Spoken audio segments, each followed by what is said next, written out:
இன்னைக்கான வீடியோவில் என்ன நடக்குன்னு சொல்லிட்டு பார்க்கலாம். வீடியோக்குள்ளே போகிறதுக்கு முன்னாடி நம்ம சேனலில் லைக் அண்ட் சப்ஸ்கிரைப் பண்ணி சப்போர்ட் பண்ணுங்கள். ஃபஸ்ட்டு சீனில் வந்துட்டு சௌந்தரபாண்டி சனியனும் பேசிகிட்டு இருக்க மாதிரி தான் காமிச்சிட்ருக்காங்க. அந்த குழந்தை ரூபத்தில் செந்தூர் முருகன் எனக்கு தாண்டி உதவி செஞ்சுருக்காரு, இல்லாட்டி அந்த குழந்தைக்கு இப்படி ஒரு மர்ம காய்ச்சல் வந்திருக்குமா, அதை என் பொண்ணு பார்க்கணும்னு சொல்லிட்டு கடவுள் எழுதி வச்சிருப்பாரா, அது மூலயமா அவளுக்கு இவ்வளோ பெரிய வாய்ப்பு தான் தேடி வந்திருக்குமா, என் பொண்ணை எப்படியாவது அமெரிக்காவுக்கு அமுச்சு விட்டுட்டு அந்த பரணியும் சண்முகத்தையும் பிரிச்சிருவல்ல, இதுதான் என்னோட பிளான். இல்லாட்டி நான் எதுக்கு இவ்வளோ தூரம் மெனக்கட்டு இறங்குறேன், அந்த முருகன் ஏன் பக்கம் அப்படின்னு சொல்லிட்டு இருக்கு. ஐயா நீங்க எந்த கணக்கு போட்டாலும் நல்லா தான் போடுவீங்க, சரி சரி வாங்க உள்ள போலாம் அப்படின்னு சொல்லிட்டு உள்ள போறாங்க. உள்ள போனதும் அந்த ஃபார்மை பார்த்து எல்லாருமே ரொம்ப சந்தோஷத்துல இருக்காங்க. அப்போ சௌந்தரபாண்டி சொல்றாங்க, இங்க பாரு பரணி, நான் வந்துட்டு ஃபார்ம் எடுத்து கொடுக்க சொன்னாவோ கொடுத்துட்டேன், இனி நீ சைன் போட்டு கொடுத்தா மேல்பட்டு எல்லா வேலையும் நம்ம பார்த்துக்கலாம் அப்படின்னு சொல்ல,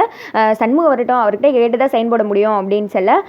எங்க அண்ணே சரின்னு தான் சொல்லும் அப்படின்னு சொன்னதுமே இந்த திக்க வந்துட்டு சௌந்தரபாண்டி சொல்றாங்க, அவன் என்னத்தை சரின்னு சொல்றது சரி இல்லைன்னு சொல்றது, ஓ முடிவு தான் பரணி, நீ தான் முடிவு எடுக்கணும் அப்படின்னு சொன்னதுமே, எங்கள் அண்ணன் தங்கச்சியை படிக்கிறதுக்கே அவ்வளோ தூரம் மெனக்கிடும், இதில் பொண்டாட்டி கொண்டுனா சும்மா விட்டுருமா, கண்டிப்பாக பொண்டாட்டியை படிக்க வச்சு தான் பாருங்க அப்படின்னு சொல்ல, சரி என்னமோ பண்ணி தொலைங்க, நான் வந்துட்டு இங்கேருந்து கிளம்புறேன், போகும்போது நானே வந்துட்டு சண்முகத்திட்ட சொல்லிட்டு போயிடுறேன், என்னதான் இருந்தால் நான் சொன்னா தானே ஒரு வார்த்தை நல்லாயிருக்கும் அப்படின்னு சொல்லிட்டு சந்திரபாண்டி அங்கேருந்து கிளம்புறாங்க. இங்கிட்ட வந்துட்டு முத்துப்பாண்டி சொல்லிட்டு இருக்காங்க, இந்த காலேஜை பற்றி நான் வந்துட்டு கூகுளெலாம் சர்ச் பண்ணி பார்த்தேன், இங்கே சீட் கிடைக்கிறது சாதாரண விஷயம் கிடையாது, உலகத்தில் இதுதான் நம்பர் 1 காலேஜா, மெடிக்கல் காலேஜ், அத்தே என் தங்கச்சியோட அறிவை பற்றி எனக்கே இப்போ தான் தெரியுது, இங்கே இடம் கிடைக்கிறது எவ்வளோ பெரிய விஷயம், நமக்குலாம் இது கிடைக்குமா மாமா, அது மட்டும் கிடையாது, இங்கே படிக்கிறதுக்குன்னே வந்துட்டு நம்ம செலவழிக்கிறது 10 லட்சம் 20 லட்சம் ஆகும், அதோடு அங்கே தங்குறது எல்லாம் சேர்த்தோன்னா இன்னும் எவ்வளவோ ஆகும், ஆனால் இதெல்லாம் அவங்களே ஏற்று படிக்க வைக்கன்னு சொல்லியிருக்காங்க, எனக்கு எவ்வளோ சந்தோஷமா இருக்குது அப்படின்னு சொல்ல, நீ அங்கே போய் பண்ணு ரொட்டின்னு தானே இருக்கும், அதை எப்படி சாப்பிடுவேன், நான் வேணா உன் கூட வந்துடுவா, நான் வந்துட்டு உனக்கு சமைச்சு போட்டு அப்படியே அமெரிக்காவே சுற்றி பார்த்துருவேல அப்படின்னு இசைக்கு சொல்ல, ஓஹோ ஓசியை சுற்றி பார்க்கலாம்னு நினைக்கிறியா, அதுக்கெல்லாம் விசா எடுக்கணும் ரொம்ப கஷ்டம், நல்லா போக முடியாது, நீ சும்மா இரு அப்படின்னு சொல்லிட்டு வீரா சொல்கிறாங்க. அங்கிட்டு வந்துட்டு நம்ம குட்டி பாப்பா சொல்லுது,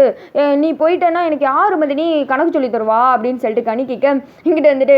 வீரா சொல்கிறாங்க, உனக்கு தான் இப்போ மாமா கணக்கு சொல்லி கொடுக்காருல, அவர் சொல்லி கொடுக்குறதா நல்லா புரியுதுன்னு சொல்கிறியே, அப்புறம் என்ன உனக்கு இங்கே என்ன ஆளா இல்லை, அதுக்காக அமெரிக்கா போகிறவங்கள நிறுத்தி உனக்கு கணக்கு சொல்லி கொடுக்க சொல்லணுமாக்கோ அப்படின்னு சொல்லிட்டு அவங்க மாற்றி மாற்றி பேசிகிட்டு இருக்காங்க. சரி இப்படியே பேசிகிட்டு இருந்தால் எப்படி சைன் போடுமா அப்படின்னு சொல்லிட்டு வைகுண்ட சொல்கிறாரு, சண்முகம் இங்கே வராமல் நான் அந்த பேப்பரில் ஒரு புள்ளி கூட வைக்க மாட்டேன் அப்படின்னு சொல்லிடுறேன், நீ எப்போ வேணால் புள்ளி வச்சுக்கோ கூட, நாங்கள் போய் ஃபில் பண்ணிக்கிட்டு இருக்கோம், அண்ணே வந்து சரின்னு தான் சொல்லு அப்படின்னு சொல்ல, கனி சொல்கிறாங்க வேணா பெட்டு வச்சுக்கலாமா, 20 ரூபா பெட் அப்படின்னு சொல்லி, நீ சும்மா இருடி எதில் விளாடணும்னு உனக்கு தெரியாதா அப்படின்னு சொல்லிட்டு கனி எல்லாரும் திட்டுறாங்க. அடுத்து வந்துட்டு வெங்கடேஷ் சொல்கிறாங்க, நான் வேணா போய் கூப்பிட்டு வரவா, அங்கே வந்துட்டு அவர் வேணான்னு சொல்லி வரேன்னு பயப்படுறீங்களா அப்படின்னு சொல்லிட்டு கேட்க, அப்பா கொஞ்ச நேரம் அவர் வாயை மூடிட்டு இருங்க சொல்லுங்கள், எங்கள் அண்ணன் எதுக்கு வேணான்னு சொல்ல போகிறாரு, எங்கள் அண்ணன் தங்கச்சிகளுக்கு ஒன்றுனாவே துடிச்சு போயிடும், ஒய்ஃபை வந்துட்டு படிக்க வைக்க மாட்டாரா என்ன அப்படின்னு சொல்ல, இங்கிட்ட வந்துட்டு வீரா சொல்கிறாங்க, ஆமாம் அன்னை கூட பரணியோட ஹஸ்பண்டு தான் அப்படின்னு சொல்கிறதுல தான் எனக்கு பெருமைன்னு சொல்லி சொன்னார்ல, அப்புறம் என்ன மதினி நீங்கள் கவலைப்படாதீங்க, அண்ணன் ஓகேன்னு தான் சொல்லும் அப்படின்னு சொல்லிட்டு அவங்க பேசிக்கிட்டு இருக்கும்போதே சண்முகம் அந்த இடத்துக்கு வர்றாங்க. வாழை இவ்வளோ நேரம் நீ இல்லாமல் ஒரே வந்துட்டு அக்க போகிறா போச்சு அப்படின்னு சொல்லிட்டு அவங்க அப்பா சொல்ல, முத்துப்பாண்டி சொல்கிறாங்க, ஆமாம் நீங்கள் வராமல் சைன் போட மாட்டேன்னு பிடிச்ச முயலுக்கு 3 கால் நின்றுட்டு இருக்கா, வந்து சரின்னு சொல்லிட்டு சைன் போடுறதுக்கு அந்த பெண்ணை நீங்களே எடுத்து கொடுங்க அப்படின்னு சொல்ல, ஆமாம் அவன் பெண்ணை எடுத்து கொடுத்தா தான் நான் சைன் போடுவேன் அப்படின்னு சொல்லிட்டு பரணியும் சொல்லிடுறாங்க. கையை நீட்டிட்டு பரணி நின்றுட்டு இருக்க, என்ன நீ பார்த்துட்டு இருக்க, அந்த பேனாவை எடுத்து கொடு அப்படின்னு சொல்ல, சண்முகம் வந்துட்டு அந்த பேனாவை எடுத்து கொடுக்குற மாதிரி போயிட்டு கொடுக்காம பைக்குள்ளே வச்சுக்கிறாங்க. ஏலே ஆக்கங்கிட்ட முதி என்னென்ன பண்ணிட்டு இருக்கு, நீ இதில் படிக்கிறதுக்கு எவ்வளோ பெரிய வாய்ப்பு கிடைச்சிருக்கு, எப்படியெல்லாம் வந்துட்டு கஷ்டப்பட்டு எத்தனை பேர் வாய்ப்பு கிடைக்காம இருக்காங்க, இவன் வந்துட்டு படிச்சுட்டு வந்தால் நமக்கு தரல பெருமை, என்ன இப்படி பண்ணுற அப்படின்னு சொல்ல, தங்கச்சிகளும் வந்துட்டு திட்டுறாங்க, நான் ஒன்று சொன்னால அதில் 1000 அர்த்தம் இருக்குன்னு உனக்கு தெரியல பரணி, இது வேணாம், இன்னும் உன்னோட சேவை வந்துட்டு இன்னும் இந்த ஊருக்கு தேவை இருக்குது, அதனால் இதை வந்துட்டு அழிச்சிரு கனவை அப்படின்னு சொல்லிட்டு சண்முகம் கிளம்பிற எல்லாரும் அப்படியே ஷாக்கிங்காகவே பார்த்துட்டு இருக்காங்க. அந்த பேப்பர்லாம் கீழே அப்படியே காற்றுக்கு பறக்கிற மாதிரி காமிக்கிறாங்க.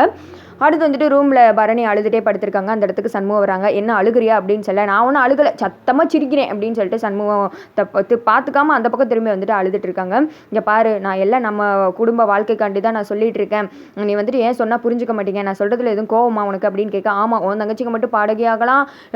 வாத்தியாராகலாம், எல்லாம் பண்ணலாம், போலீஸ் ஆகலாம், நான் மட்டும் எதுவும் ஆகக்கூடாது அப்படி தானே அப்படின்னு சொல்ல, இல்லை நான் சொல்கிறத ஏன் புரிஞ்சுக்க மாட்டீங்க அப்படின்னு சொல்லிட்டு சண்முகம் வந்துட்டு யோசித்து பார்க்குறாங்க. சண்முகம் கடையில் இருக்கும்போது சௌந்தரபாண்டி சனியன்ட்ட சொல்லிட்டு இருப்பாங்க, பரணி அங்கே அமெரிக்காவுக்கு போன நேரம் நான் சண்முகத்தையும் பரணி பிரிச்சுடுவேன், அப்புறம் அவள் ஏன் பொண்ணாக தான் வருவா அப்படின்னு சொன்னதை யோசித்து பார்த்துட்டே ஃபீல் பண்ணுறாங்க சண்முகம். அதோட பார்த்தீங்கன்னா வீடியோ வந்துட்டு முடிஞ்சிடுது.